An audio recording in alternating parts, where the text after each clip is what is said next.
it's infant feeding, different location again. It's Thursday, 2:30, and I'm here doing the infant feeding live session. Just looking to see if there's anybody coming to join me, or am I going to be on my own today? So very often I can see people joining. Ah, brilliant, I can see some people joining. That's fantastic. This session is specifically about feeding, early days, anything to do with those sort of things really. I'm not able to answer many other questions. I will do my best if you have them, but about visiting, etc., that isn't really this forum. This is the feeding one. So have a think about any questions you might have and start putting them through. I'm on my own, as you've probably worked it out. Naomi is on annual leave this week. So as we get toward the end of the annual leave year, as a team, we all have to take our annual leave. So she's on annual leave this week. So it's just me on my own, and I'm actually working from home today. I've got Eliza, who's one of our fabulous team, who is in doing breastfeeding clinic today. And we've had the wonderful Vic, who's one of our MSWs, who has been working on the wards, seeing all the mums who needed support on the wards today. And we're seeing lots and lots of you as you're coming in, and hopefully those that have had their babies recently will have already seen many of us as we're going on. And I can see the questions are already coming through. Thank you so much. Thank you, Rebecca, for putting a question through. She's put, hello, how long do babies normally have colic for? We're using Infocol, but wondered when we should be looking to stop. He's 11 weeks old today. Thank you. Rebecca, I know we say this all the time on the infant feeding team, but have another look at your positioning and attachment. A lot of colic in a breastfed baby is just maybe 1 millimetre or 2 change in how that baby's going on. So if you're experiencing sort of prolonged feeding and green frothy stools and quite an upset baby that's coming to the breast a lot, just have another look and see what you're doing with your feeding. I know it sounds mad, but at 11 weeks, what often happens is that we haven't allowed for that baby to grow. And I know I talk about this quite often, but when you start feeding your baby, you probably have your baby here. Let me just move my laptop off my lap. You probably start with your baby here, and as your baby gets bigger, so we start with them here, we don't move them further round. So just make sure you are starting always nose opposite nipple. So if I grab my breast, so if you think about having your breast there and your baby starts nose opposite nipple, no matter how big your baby is. So what we don't want is this baby here. We want that baby to continue round you. So as your baby gets bigger, you end up with more and more and more round you, okay, coming this way. So they always start nose opposite nipple. Now obviously that's well worth a try. Colic does pass, whether it's that, which is often the case, or anything else. And if Infocol's giving you any relief, then obviously do use it, although there isn't a huge amount of research to support it. But I would say with colic, in a breastfed baby, we anticipate it might be something to do with the positioning and attachment, and where 1 millimetre can make a really big difference. Just have a look. Are you always starting like this, so that your baby goes on? I know I show these pictures almost every week. Your baby starts nose opposite nipple, and when they go on, the upper lip is just skimming the nipple. Even when your baby's bigger, they still need to start like that. You just end up with an awful lot more baby going round your side. So just have a look and see what you're doing, and see if that helps at all. And obviously continue to get support. Remember that you're not out there on your own. You have got your health visitors to give you a hand at this stage. Oxfordshire Breastfeeding Support will support you at any age, so 11 weeks you can still contact them. Abingdon Baby Cafe if you're in this area as well, but they're all offering online support. And the other place is La Leche League, so all of those organisations will give you support regardless of your age of baby, and will be able to talk to you about, they may have had babies of themselves, have had these problems, but they're all skilled in supporting, and very, very sort of knowledgeable people manning those calls and doing the one-on-ones, video calls. So see how you get on with that. So first and foremost, just check you've got your baby starting nose opposite nipple, Charlotte. Darcy's come on and said, "Hi Alex, not a question, just wanted to jump on a day. Thank you for the help you gave me and baby Arlo when in the JR. Thank you for your help in kickstarting our breastfeeding journey." Darcy, lovely to hear from you, and I'm glad to hear things for you and Arlo are going so well. That is brilliant news. We always like to hear back. It's one of those things, because when you work in the area that we work in, what we see is the people having problems, and so we get a bit of a skewed view. And so, well, we do love to hear that things are going well. So, you know, if you want to put a post on telling us the good news, we love to hear it, because obviously what we tend to hear is the people who are struggling. So if you're out there and you've had a good experience, just let us know once in a while. It's just lovely to have that positive feedback for us too. So fantastic news. I'm so glad things are going well for you, Darcy, and for Arlo, and keep it going. Fantastic. Right, I can see more coming through. So... Oh, and I missed Rachel. Are we going to run any weaning talks? Rachel has asked. Well, not specifically. I mean, if you wanted us to, we could perhaps do that one time. I mean, when we talk about weaning, were you meaning introducing solid foods, which we tend to do at about 6 months, or were you meaning stopping breastfeeding entirely? So have a think, and obviously we can plan that in the future, and we could have some, you know, some visual aids and things available. Come back on that one, Rachel, and let me know what you were thinking, and then you won't be the only one who's wondering as well, I'm sure. So let me know what your thoughts were, and we can look into it for a future session. We're always looking for something to start the sessions with, because just in case the questions don't come through straight away, but I can see them flooding in today, so I shall carry on. So Rachel, get back to me and let me know what you were thinking. Charlotte has said, how long does it take for your milk to go? I stopped feeding 2 weeks ago and he's now on formula. His son is 4 weeks old. Keep having doubts and wondered if I should start feeding expressing again. At 2 weeks, you probably would get quite a lot of your milk back, actually, Charlotte, if you wanted to go on it. So what we know is that within the first 2 weeks of your having a baby, that actually what you've done is you've established your milk supply. And should that have a dip, you should be able to get it back. So this would be a dip, and you could then just see how you get on. It would involve you putting your baby back to the breast, pumping as well, and see how you get on. And remember that any breast milk offered to your baby is beneficial. So even if you're giving some breast milk and some formula milk, then your baby's still going to benefit from that breast milk. So if you couldn't get your milk supply back up again totally, just giving your milk alongside formula milk is really, really beneficial for your baby. It's still full of all those antibodies that your body's producing. It's still full of all those enzymes and all that digestive aids that are in your milk, and it's still going to be really beneficial, even if it's not 100% of their diet. So Charlotte, I would give it a go, see how you get on, and I would anticipate you would get some of your milk back, maybe not all of it, but worth a try, and see. And remember that breastfeeding experience, having your baby when you're breastfeeding, it's so much more than food. You know, we're chatting to mums on the wards and we're saying to them that breastfeeding is a fantastic mothering tool. You know, when you go and have your baby's vaccinations, which you're probably about now doing, you know, that if your baby's upset, the most fantastic thing you could do is put your baby to the breast, because it calms them. They're not after food, they want that comfort and that closeness. You know, if your baby's upset or they've got a temperature, you know, they're unwell, then again, being able to put your baby to the breast, and it's way, way more than food. So Charlotte, I would say definitely give it a go if that's what you're thinking. And even if you end up doing a bit of mixed feeding because you haven't got a supply up, which you may, it's going to be well worth it. See how you get on, Charlotte, and feedback to us and let us know how you get on. Darcy's come back up again, and oh no, that's one I read earlier. Lovely. I'd obviously skipped it earlier. This is me coping with both the phone and my laptop. At least it's working today.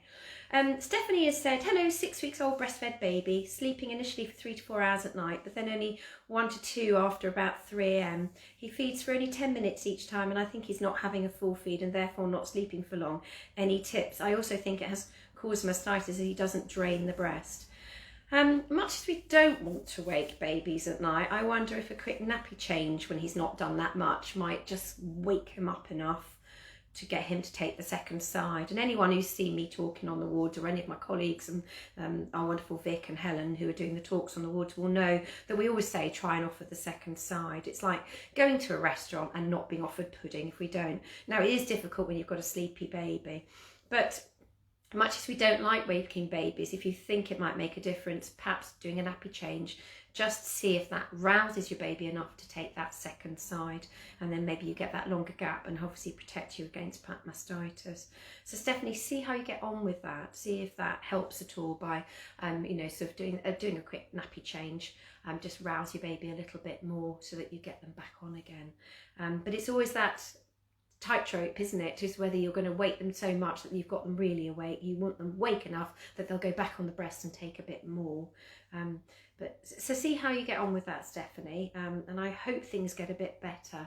Obviously your baby's capable of doing 3 to 4 hours. You know, 6 weeks, we know that they're just about getting the idea of night and day. It does take time, but they're not, babies are still not having enough reserves to go long periods of time without food. So, you know, perhaps see how you get on with just doing a little bit more rousing and getting him to take the second side. Good luck with that. Let's see what else we've got. We're piling in. Melly has asked a very interesting question, and this is one that we do get asked, and I'm going to give you a very straightforward answer. What formula would we recommend? We don't recommend any particular formula. All the formulas are exactly the same. So if you buy any of the known brands, or even some of the own brands, as in, you know, so if you went to any of the supermarkets that do their own, and there are a few that do their own, I can think of 3 that do their own, the constituents of the milk are exactly the same as the well-known brands that you might see advertised on TV. So all the formulas have to meet a set standard. It's in law. They have to have this, and this, that it will ensure that your baby will grow. They have the same amount of vitamins, minerals, protein, fat, water, etc. Anything that a formula company claims to add into it that is different to anybody else is not required by law and is therefore not necessarily required. If it's deemed that it is required in the future, then all of them will have to put it in. So you are not doing your baby a disservice by going and buying the cheapest brand you can find, because it will be just as good for your baby as the most expensive brand you can find, and you can pocket the difference. You can put that money in a little pot and go and do something really nice with it in the future. And this goes for ready-made formula as well, because we actually know that overall a baby gets better nutrition from powdered formula than they do from ready-made formula. So if you want to use ready-made formula if you're out, then that's fine. But if you're at home, ideally use powdered formula, because it has a better balance of the minerals and vitamins. So we would be saying at home, use powdered formula, and you can use the cheapest brand that is available, and you will not be doing your baby any disservice. It will be just as nutritious as the most expensive brand. They are constituently, as in their nutrients, the same, absolutely the same, and they have to be by law. So my thing would be, don't recommend any particular formula, but don't feel bad if you want to buy the cheapest, because your baby will do just as well as if you bought a more expensive one. You're paying for their advertising, is what I say. I hope that makes sense, Melly. So, and no healthcare professional should recommend a formula, because, as I've just said, they're all the same. So we can't say one is better than another, because they're not. They're the same. So, Melly, I hope that clears that up for you, and anybody else that wanted to ask about formula. Moving on, Oriana has said, oops, I always do this, up, down on my screen. Bear with me. Where's Oriana gone? She said her baby is 7 days old. I find she pinches a little on the first latch, just on the left side. I fed my 3-year-old son for a year, but can't remember having this problem before. I've tried various positions, but that side does always fill up more than the side I don't have discomfort on. Can you suggest anything, please? Thank you. I'm going to suggest that maybe you get someone to watch you putting your baby on, and even if it's your partner, to do a video, because what you might find is that you're putting your baby on just slightly differently on that side, or, which is very common, Oriana, that your breasts are slightly different. So where you might have one breast pointing down here, the other one might be slightly more upright. So what you want to be thinking about is, where does your breast point, and bringing your baby on appropriate to that breast, so not identical to the other one. So it may be that you're holding your baby in a slightly different way, or your breasts are slightly different. So someone like OBS might be able to give you a hand with that. I mean, you know, that they would be able to do a video call with you, and sometimes they'll say to you, take a video beforehand and do that. So perhaps contact OBS, get them to watch you putting your baby on. And it would be interesting to see the difference between the two sides. If you've got it on one side, I always feel you've got more than 50% there. I know that it's only, you know, it's 50% on one side, but actually you've got the skills. You're so close to getting it right. It's probably the tiniest little change that you need. It might be moving your baby slightly further round, or slightly further back, or pushing slightly more on from your shoulders, but there might be the teeniest, weeniest change to make that a more comfortable attachment. And I say, the fact that you've already got one side that's working really well for you, and you're obviously an experienced mum because you've fed before, you're going to be so close to getting it both sides fantastically, you know, comfortable and everything. So my suggestion to you, Oriana, is give OBS a message, ask if someone can just watch you, because it could make all the difference. And also you're 7 days, so you should still be having midwives visiting, so you know, you should still have midwifery appointments, so you could always give them a call and to say, you know, when you're meeting next, can somebody please watch me feed? Can you allow enough time for me to watch me feed, and just see where that's happening? So OBS would probably be my first call, because you could probably get an appointment to tomorrow, and your midwives as well. So good luck with that, Oriana. It sounds like you're well on the way to feeding another baby brilliantly. That's fantastic news.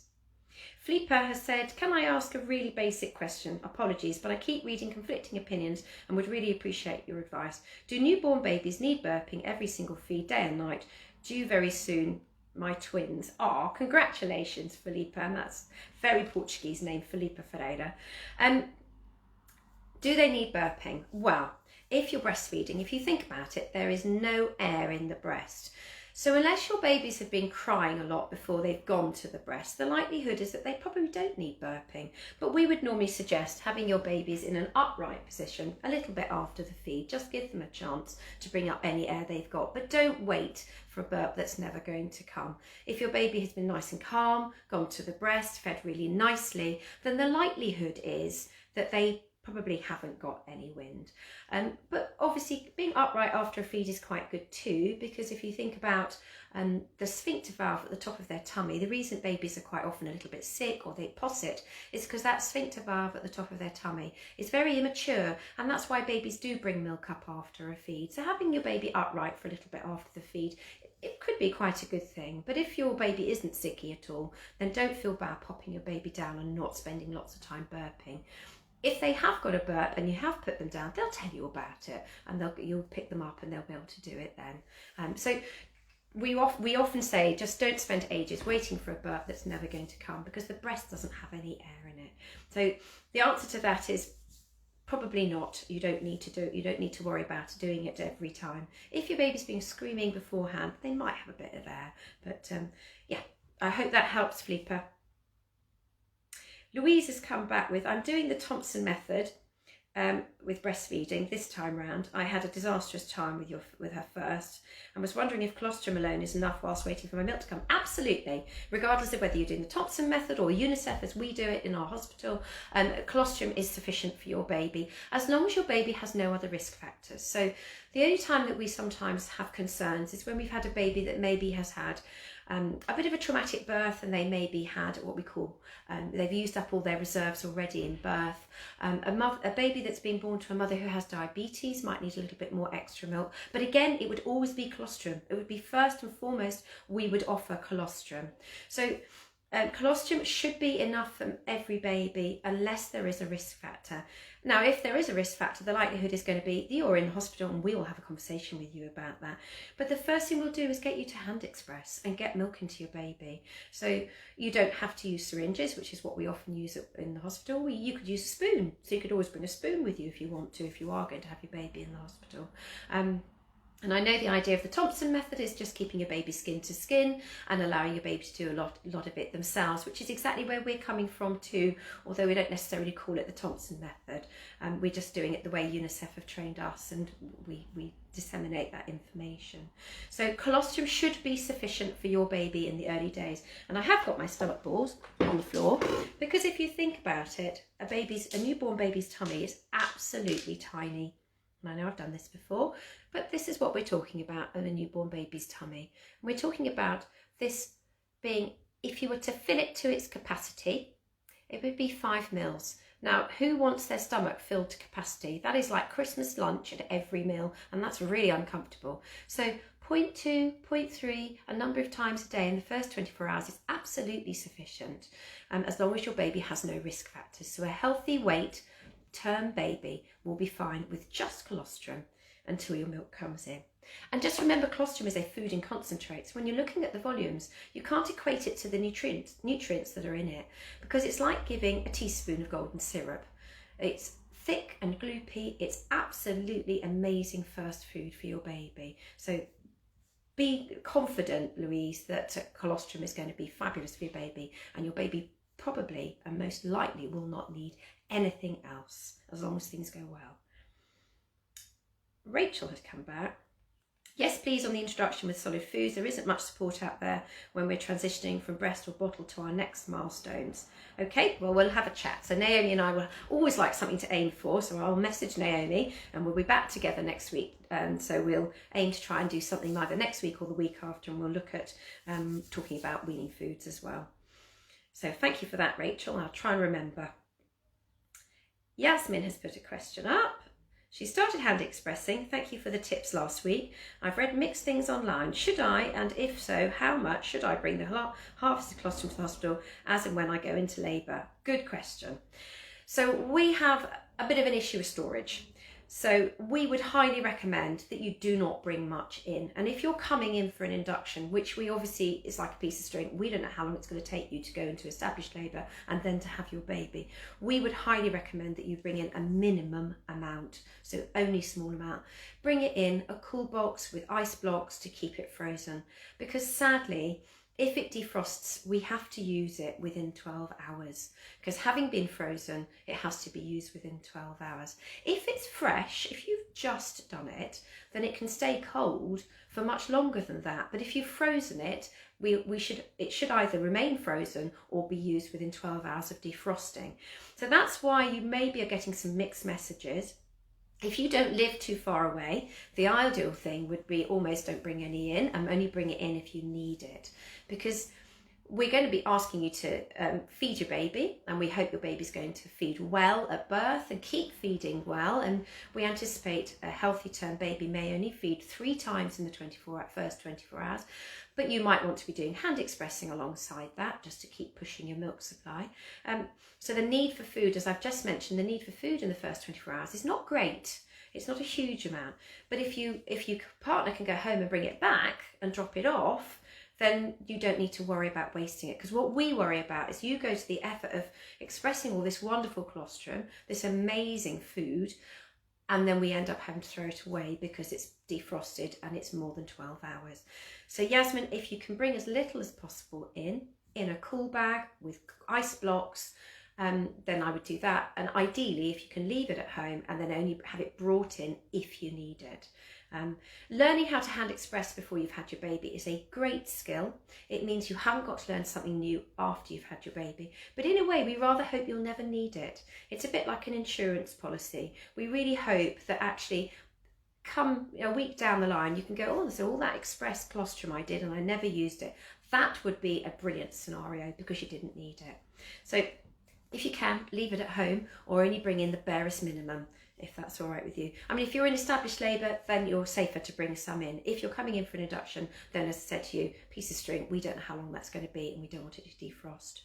And sadly, the storage issues we have are sometimes it goes missing, and I would hate to be the one have to break it to you that we've actually can't find your colostrum. So Yasmin, I hope that answers your question.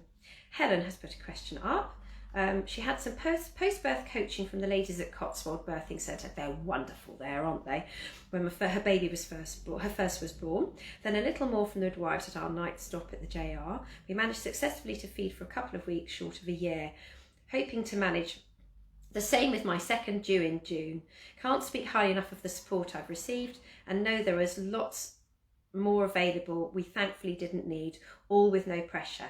Well, that was a lovely comment. Thank you very much, Helen. And that means a lot because you know, we do aim to give as much support as we can. Actually, you ladies having your babies here in Oxfordshire are really lucky because we have, and I know it's COVID and I know that makes life much more difficult, but there are still services out there for you. So we have our 4 wonderful midwifery-led units, the ones out in the counties. We have Wantage, Wallingford, Chipping Norton and Banbury. So they all offer support. Banbury and Wallingford are 24 hours. So if you're caught short in the middle of the night, you just want to talk to someone, they will talk to you. So you've got that wonderful support. We are still running breastfeeding clinics. We are talking to mothers on the phone and the infant feeding team as well. And we're doing Tend Anywhere video calls. So we can actually watch you feeding. And then Oxfordshire Breastfeeding Support, Abingdon Baby Cafe and the Leche League are all doing the same. They're all doing online support. So for those of you who haven't yet had your baby or are in the early days of having your baby, please don't feel you're on your own. And remember that if you're in the first few days to 10 days of your baby being born, you can phone your midwives up. Phone your community midwife up, say, I'm having a problem. Can you come over? Can you send someone to give me a hand? Or can I come into the unit? And they will want to help you. Everyone wants you to have the experience that you want to have. We want you to achieve your goals. And that's what we're out there to do.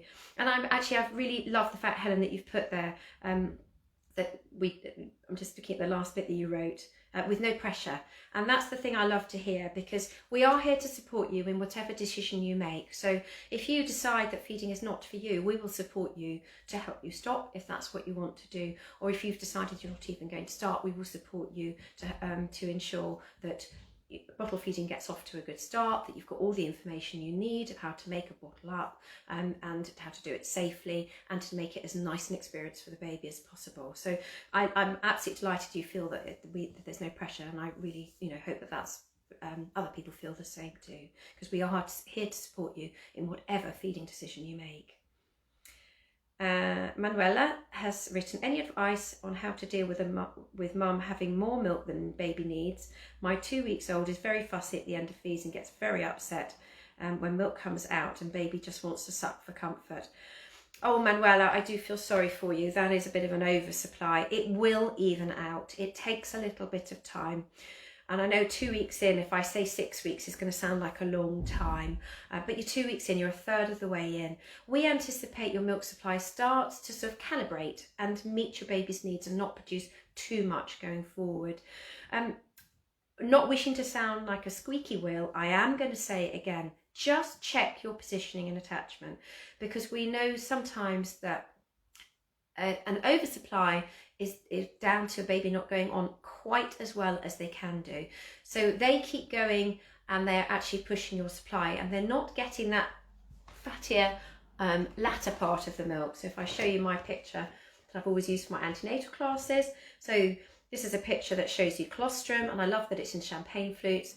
This is the first part of the milk, which is that waterier part, and this is the latter part of the milk, which is that higher fat part of the milk. And that's just a gentle, gradual change. It doesn't go from one to the other at a particular time. It's a gradual change. So as the feed progresses, the amount of fat in the feed increases and increases and increases. If a baby's not on as well as they could be, they're getting an awful lot of this, and they're not getting to this, and it's not telling them they're full. So we end up with mums having their supply driven and driven and driven, and they end up with a lot of this happening and babies not getting here. And it can be, as I mentioned earlier at the beginning of the session, it can be a millimetre is making a big difference. And if you can get your baby on, chin in, nose free, full and round cheeks, that really asymmetrical attachment, so your baby's really going on like this, upper lip, lower lip, really on like this, they get that really good mouthful and they milk the breast and they get that fattier milk that enables them to go, right, I've had enough, and they come off, and it helps calibrate your milk supply down so that you're not producing as much of that for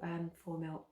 So Manuela, I would say just have a quick look at your positioning and attachment again. A millimetre here or there will make the biggest difference, and time is going to help as well. And as I say, 2 weeks in, and I'm saying to you at about 6 weeks your milk supply will have calibrated. That's tough, I know, because you're only a third in, but it will come. It will get better. Keep going. If things are not improving, get some help. Contact us, contact OBS, contact your health visitors, because you no longer will be under your midwife, I suspect. But don't struggle on your own. Do get some support, Manuela. Okay. Amy, hello Amy. We've had lots of contact with you.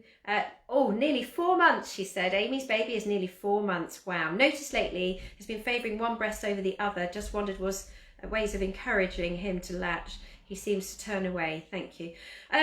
Well, we're cheeky because we talk about having the same breast. So actually we would say if you're feeding cross cradle in this sort of position, then actually have 2 of the same breast. So if you're finding that your left is the preferred breast, just swap your baby underarm and make 2 left breasts, because that's what your baby will think you've got, because you're using your dominant arm.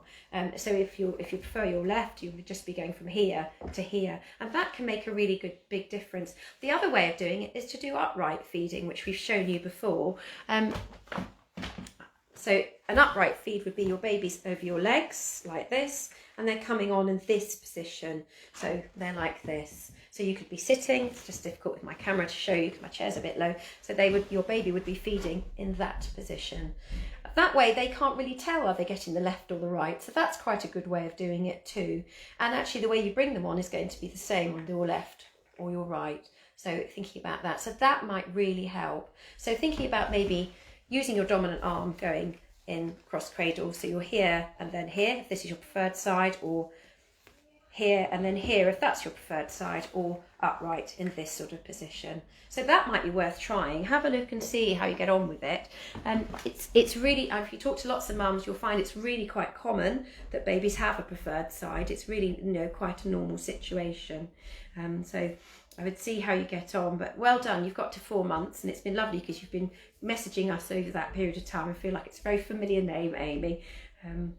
So see how you get on, and obviously get more support if things are not getting any better. Mellie's come back, and she was the lady asking about the formula, and said thank you. Brilliant. I hope I cleared that up. It's just, you can buy the cheapest. Andrea has written, is it true that in the beginning of baby's life it's enough just 1 ml of express colostrum per meal, that in case you don't have the necessary milk flow to feed? It is absolutely enough, and as I mentioned earlier, 1 ml, if every mother got 1 ml when she hand expressed the first few times in the first 24 hours, we would be delighted, because many women won't get anywhere near that. And actually if you think about when the baby's at the breast and you're not hand expressing, we don't know how much your baby's getting, but as long as they get enough, that is fine. We try not to get hung up about volumes. So a baby is born not needing much food. So this food is a food in concentrate. So we're not talking volumes, we're talking about the amazing constituents of colostrum and how wonderful colostrum is, and it giving that baby everything they need. And in fact, actually, when babies are first born, they don't want loads of fluids because their kidneys and their liver cannot cope with them yet. They're still maturing. They need a few days to get used to that throughput that they've not had before.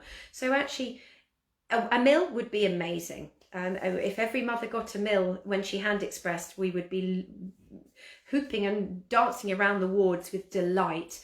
So many mums won't get anywhere near that. They might get 0.1 of a mil, they might get 0.2 of the mil. But as long as a baby is doing that frequently, that's fine. That's all a baby needs. A healthy term baby, so a baby born at 37 plus weeks of a good weight with no risk factors, will not become unwell from simple underfeeding. They're absolutely fine. They will cope very well with not much food in the first few days as you're waiting for your milk to come in. And what they're getting is the most amazing priming, lining the stomach food that is setting them up for the future, which is absolutely wonderful. So good luck with that, Andrea. I hope that reassures you. Oriana's come back and said thanks for the advice. Brilliant. O has said, I'm expecting my first baby in a week and planning to breastfeed. I'm currently taking vitamin D supplement. Found it very helpful to keep my immune system on a good level. Am I still okay to take the supplement when breastfeeding? We would actively encourage you to, and actually we would ask you to give it to your baby too. So we know that living in the Northern Hemisphere, that actually we are all vitamin D deficient. I'm sitting in a room and actually it's really getting quite dark, and we process a lot of our vitamin D as the human race from daylight. And so we need vitamin D in the Northern Hemisphere, and we're actively encourage mothers to take vitamin D. And when you've had your baby, if you're exclusively breastfeeding, we encourage you to give your baby vitamin D as well. The reason for this is not that because your milk is deficient, it's because we as a nation are deficient. And particularly if you have darker skin and you live in an inner city area, so you probably have less exposure to sunlight, less, and obviously darker skins don't process it in quite the same way. So from the point of view of vitamin D, we would highly recommend you take supplements and you give it to your baby too. And it's not because your milk is deficient, it's because we as a nation are deficient in the Northern Hemispheres. So Carolina, keep going with your vitamin D and please give it to your baby too. Okay. And I know that in the Bounty Packs, they used to have vitamin D in there, and I think the Bounty Packs are being handed out at the moment on the wards. Zoe has said, my baby is breastfed, 2.5 weeks old, and I find she's getting fussy, wriggly, and pulls off the nipple sometimes when she's feeding. She doesn't cry or anything, but wondering why she could be doing it. Could it be a latching issue or something else? Thank you. Zoe, I'm really a scratched record today talking about checking positioning attachment.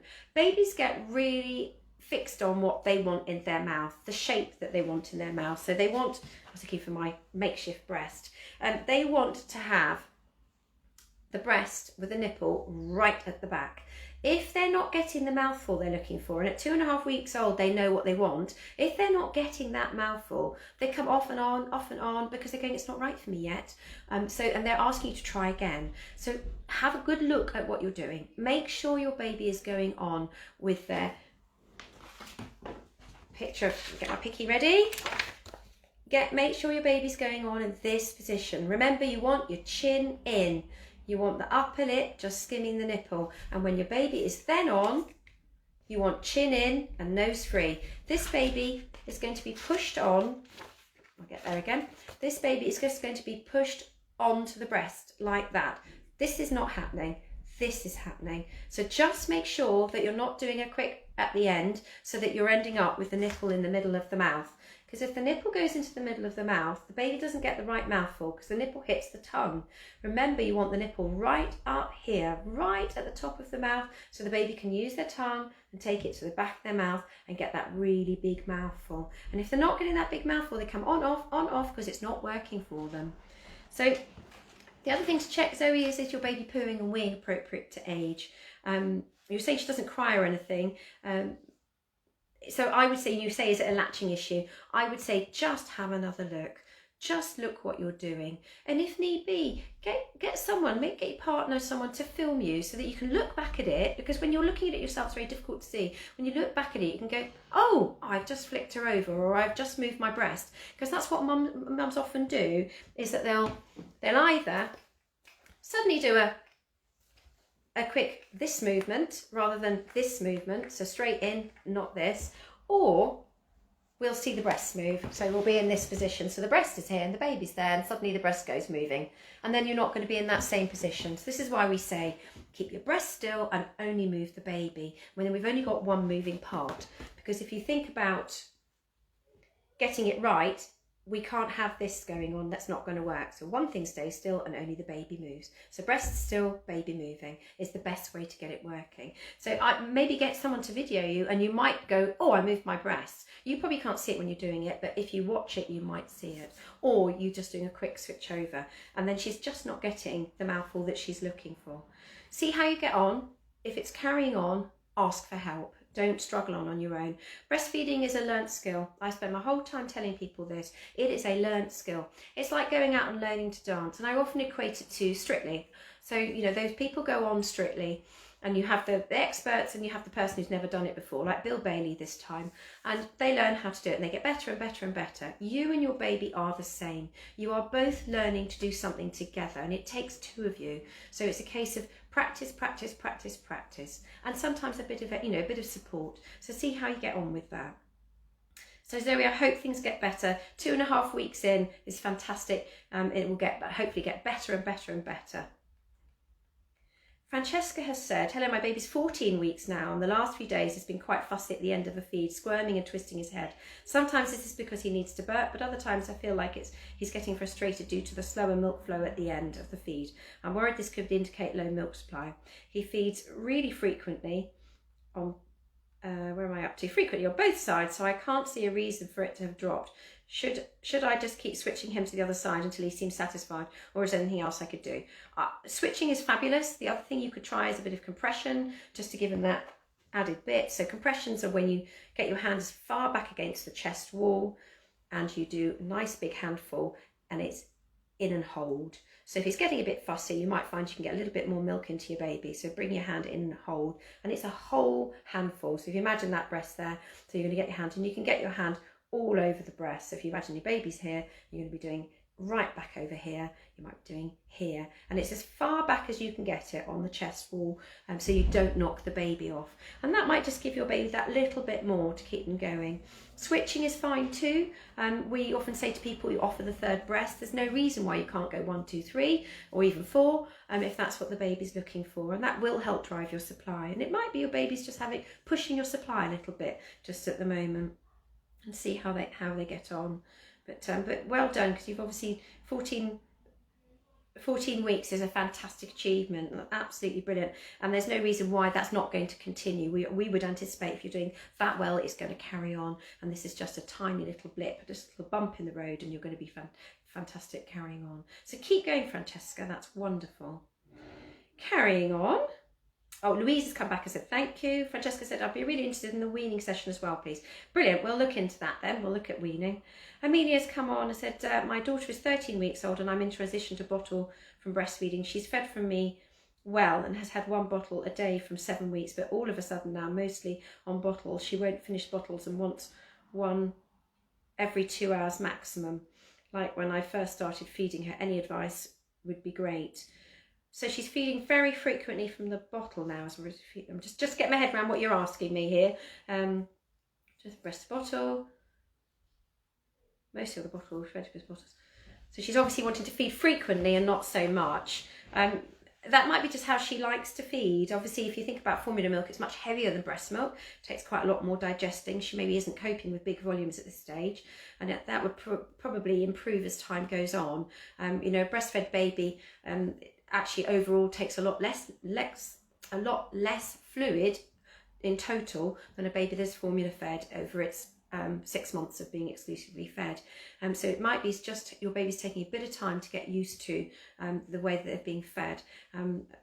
And it might just take a little bit more time for her to get used to it. If you can, go with it, because we do recommend responsive feeding, regardless of whether you're doing breast or bottle, that you're following the baby and that you're letting them tell you. I would anticipate that over a little bit of time that you'll start finding that the feeds will start to spread out a little bit more, as she gets used to it. Remember, it's a big adjustment for her to learn how to feed from a bottle. I know she's been doing it a bit, but to doing it so much. And the way that formula milk digests is going to be a change for her as well. So I think, you know, if you I don't know if you're still doing any breastfeeding at all, but maybe sort of do a slow change over. And she might be, you know, if you think about what she's used to from the point of view of being that, what she's used to in her mouth, again, that's a change for her, and it's a different oral stimulation for her. So I think give her time, Amelia. You're obviously doing a great job and you're getting there. Just give her a little bit of time, because she's got to adjust to that change, and hopefully things will start to ease and you'll see that those feeds will even out a little bit and she'll go a little bit longer. And remember, you're always looking at a 24-hour clock. So we talk about babies feeding a minimum of 8 to 13 times in a 24 hours, frequent, not regular. So from that point of view, you know, is she doing these close feeds all day, or is it just periods of the day? So it's worth looking and seeing, you know, if you're getting other periods of the day where she's doing really long gaps, then you are going to have periods of the day where they're going to do close feeds. That's completely normal.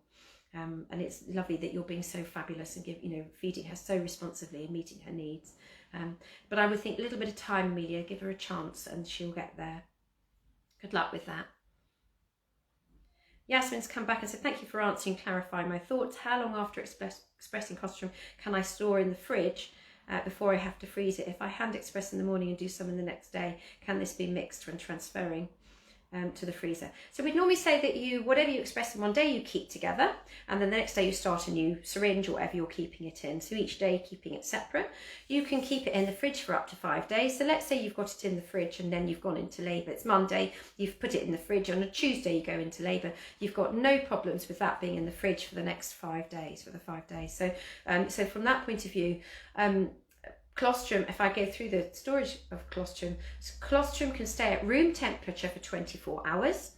It can then go in the fridge for 5 days, and then it can go into the freezer for 6 months. So it's literally 24 hours, then in the fridge for 5 days, then in the freezer for 6 months. So actually, if you're expressing, maybe to hold on to it before you put it in the freezer, because you could bring it in and then storage will last longer. It's the freezing of it that means you have to use it within 12 hours, because when you freeze the colostrum, some of the protective properties of colostrum are lost. So that's why we ask you to use it within 12 hours. So see how you get on with that. And so think about collecting it over a day. So if you're collecting it, for instance, say in a syringe, that you keep your syringe, and that's your Monday syringe, and then you have a new syringe for your Tuesday syringe and Wednesday, etc.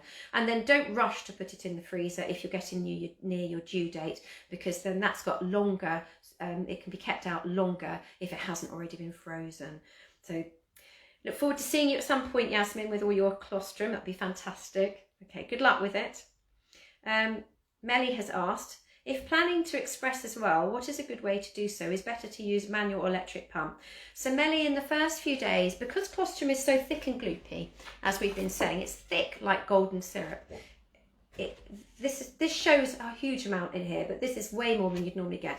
But when you express it, it builds up and builds up and builds up on the nipple as a little droplet. It doesn't squirt, it doesn't spray, it doesn't drip.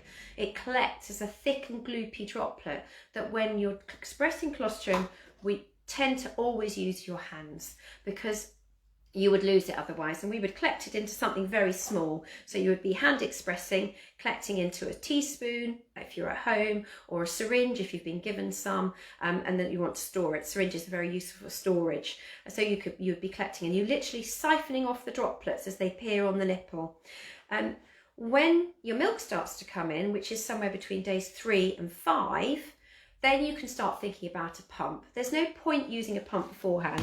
If you think about, this is a little hand pump, if you think about little droplets of colostrum on this, we would totally lose it and not be able to get it into the baby. If I dropped colostrum droplets here, we haven't got any way of getting it off and giving it to the baby. So if we collect it straight off the nipple into a syringe, we can get that into the baby.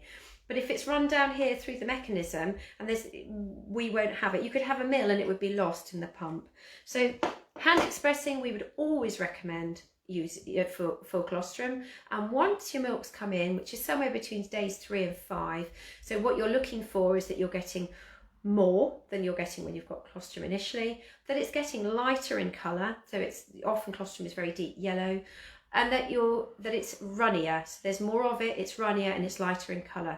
When you start seeing that, we call it transitional milk. That's when you might think about a pump. And there are lots of pumps available, but it's much more important how you use the pump than the pump you've got. So you could go from a pump like this that costs in the region of about £30, which is just a little hand pump. This is an Avent one, Tommy Tippy do them too. You could go right through to an LV pump, which is a pump that fits inside your bra. It's sort of this shape with a hole in the middle, and it fits in the bra, and it's got a collector. That's £250 for one of them. And if you looked at hospital grade pumps, they're upwards near £1,000, the ones that we have on our wards.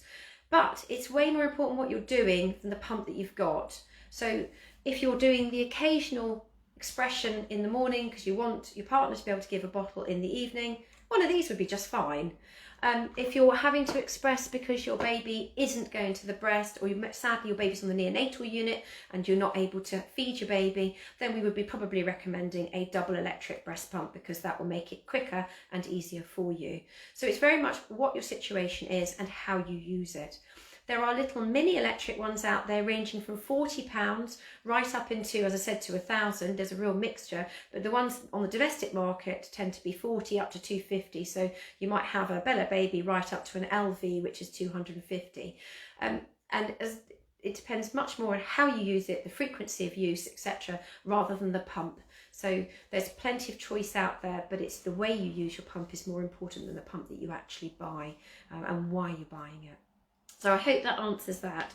So there's lots and lots of choice out there, and we do give information out. If you need information about pumps, we can email you some information about pumps. If you want to email me and I can send you some information, then do by all means. If you email infant feeding, so infant feeding, all one word, .team@ouh.nhs.uk, and I think our contact details are on the website, on the Oxfordshire Maternity Voices Partnership website. If you want to contact us, we can email you out some information about pumps, and we just list all the domestic ones and the prices that they are and where you can probably get them from. We're not going to recommend one but over another. It very much depends what your needs are. So I hope that helps you with that, Melly. But expressing, if you know, is a very good way of establishing your milk supply and keeping your baby getting breast milk if you're having any problems. Charlotte said hello, and her lovely daughter Alicia, she says she hopes we're all okay, and Alicia's now got 4 teeth. My word, she's got 4 on the top and more coming through. Well done you. Gosh. Charlotte's one of our regulars. Oh, will be one in the many. I can't believe how fast she's grown. Absolutely. And it's lovely to have your support, Charlotte. We love hearing from you. Sharon Ling's one of our colleagues based at Chippy. She's one of the fabulous maternity support workers at Chippy, and she said hello. Manuela's come back and said thank you. Amy said thank you as well. I'm grateful for the advice. Bridie has said, I'm due my 4th baby girl in a few weeks, and I'm hoping to successfully breastfeed for the first time. All of my babies have been big. My last was £10.9. Oh wow, I'm impressed, Bridie. I struggled to find a comfortable position when I last tried. I also have quite large breasts, so struggle to see properly. Do you have any tips for feeding a big baby? Does a bigger baby need more? Thanks. Well, it's always said that bigger babies need more. It's what you often hear, but they don't really. They don't need any more. They need the same amount, so we don't need to worry about that. A position that works really well when you've got slightly bigger breasts and even a bigger baby is to feed in the underarm position. So if you imagine feeding, that your baby would be here. So you would have your baby supported. So we would have something here to support your baby, and they would be in this position. So they're coming in underarm. So they would be here. We find that works really, really well. What you want to be doing is you need to see what you're doing. So you were saying that, you know, it's quite difficult. So if you imagine having your breast there, you're going to support your breast, and you might bring your thumb forward so that you're pulling on the breast tissue so you can see your nipple. So rather than having your nipple down there, so you can't see it, you're going to pull upwards so you can see your nipple. Get your baby on, and then you would move them both down if you let go, or you keep your hand there. So we tend to find that an underarm position works really well with mothers who have slightly larger breasts. And you would then think about having support down the side, because we want your baby out here, right over here. So they're going to be coming on in exactly the same position as we always say. So they're coming on in that position, and they're coming in and under. So an underarm position works well. It's very difficult to achieve an underarm position in bed. You would need lots and lots and lots of pillows to push you forward, because a baby naturally pushes against something. So if the baby's got their feet against the back of the bed, they're going to push themselves off. So you want to put a lot behind you so the baby isn't reaching the back of the bed. If you're doing it in the hospital, one of the ways we can do that is to put you in the chair next to the bed, and we bring the bed down so that the bed is the same level as the arm of the chair, and we put a pillow across the arm of the chair and onto the bed, and your baby lies on the bed and you sit in the chair, and then you can do underarm in that position. That works really well. But trying to do it in one of our hospital beds without lots of pillows behind you can be very difficult, because the baby will push. It's a natural reaction for a baby to push, and they will push themselves off the breast, which isn't great. So thinking about how to facilitate underarm feeding, you need to be sort of imaginative. So think about maybe putting your chair next to the bed, bringing the bed down so that there's a pillow, and then putting a pillow across the arm of the chair and across onto the bed, filling that where the guardrail is, so that your baby's then on that bit, there on the bed, and you're on the chair. So that might be worth trying. But an underarm position we find works really well. I hope that helps for you. See how you get on. And think, Bridie, you know, actually we want to establish a good milk supply. So I know you've struggled before, you know, feeding your other babies. So maybe do a bit of hand expressing as well once you've had your baby, so that you've got something extra to give them if they're looking for it, and you're pushing your supply. Your milk supply is driven by milk removal. So if we've got really sleepy babies in the first few days, then, and your mothers aren't expressing, we might be playing catch up with the milk supply. So keep pushing and pushing and pushing to get your milk supply going, if you're concerned that you may be not getting enough.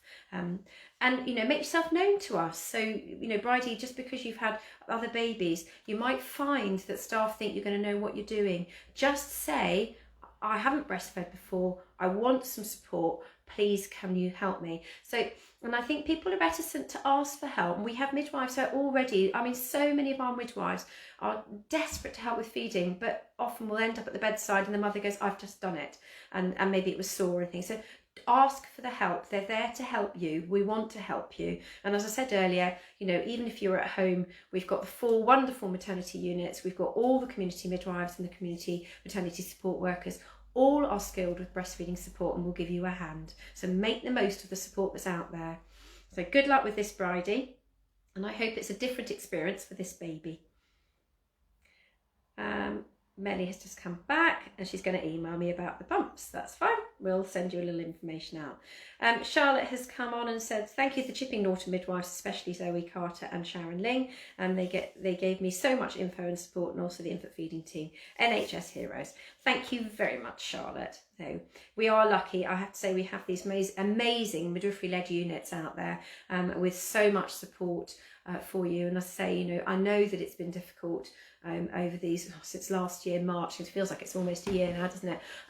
But you're not on your own. You have all got support. We are all here to support you, and it's amazing what we've learned to do. You know, like doing these sessions, we've had to learn how to find different ways of giving you the support and the information that you require.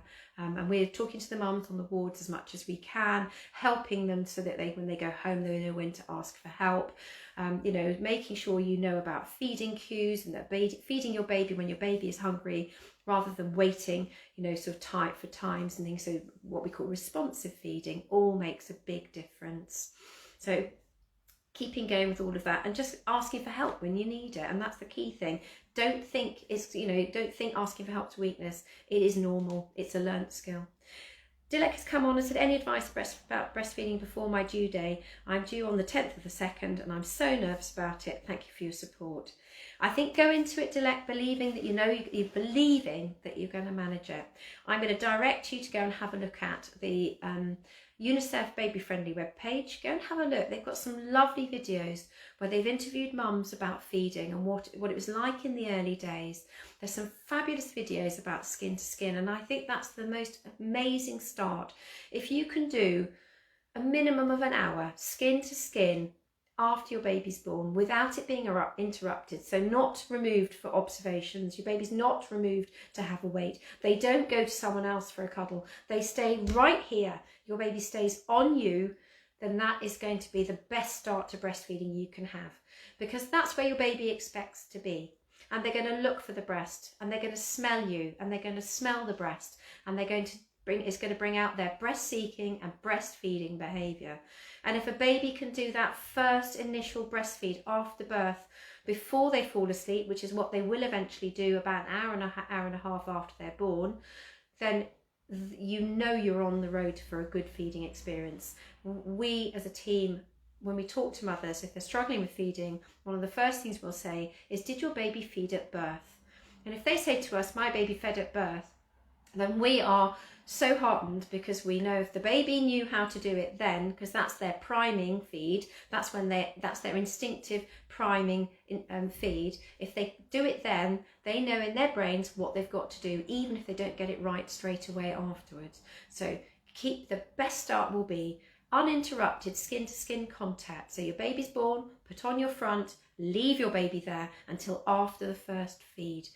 Doesn't need to be weighed, doesn't need to have obs anywhere else. Everything can be done, with the exception of weight, on you, and that will be the best start you can have.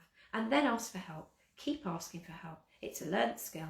We don't get in a car and know how to drive it. We don't go off and learn how to do a dance. They don't do dances on Strictly and know how to do it. It is a learnt skill. We need help. So just don't, ask for help. Don't feel that that's a weakness. It's a really important thing to get that help. So Dilek, good luck with it.